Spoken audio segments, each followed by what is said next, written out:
இன்னுமே உடம்பு வந்து சரியே ஆகலைங்க. இந்த சளி பிடிச்சிட்டு மனுஷனை வந்து ரொம்பவே சீரழிக்குது. கை காலெல்லாம் அவ்வளோ ஒரு வலி. ஹஸ்பண்டை காலை அமுத்தி விடுன்னு சொன்னங்காட்டி கொஞ்சம் நேரம் அமுத்தி விட்டார். கொஞ்சம் அப்போதாங்க நல்லா இருந்துச்சு. ஈவினிங்காக பார்த்தீங்கன்னா அப்பா ஆட்டுக்கால் சூப்பு சில்லி வந்து வாங்கிட்டு வந்திருந்தாரு. நமக்கெல்லாம் ஊசி போட்டால் எதுவுமே கேட்காதுங்க. இந்த மாதிரி ஃபுல்லாக சாப்பிட்டோம் அப்படின்னா உடம்பு வந்து சீக்கிரம் வந்து ரெடி ஆயிரும்.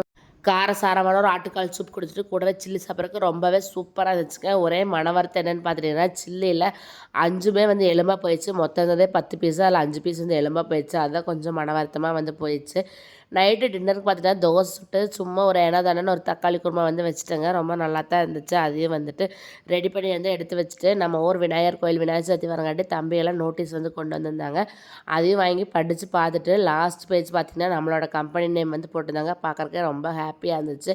தேஜஸும் தக்ஷித்தும் ஒரே சண்டை பிடிச்சிருந்தாங்க. என்னடா சண்டைன்னு கேட்டங்காட்டி என்னோட பாலை நீ உடச்சிட்ட, நான் உடச்சிட்டேன்னு ஒரே சண்டை. இவளை வச்சுட்டு என்ன பண்ணுறதுன்னா தெரியலைங்க.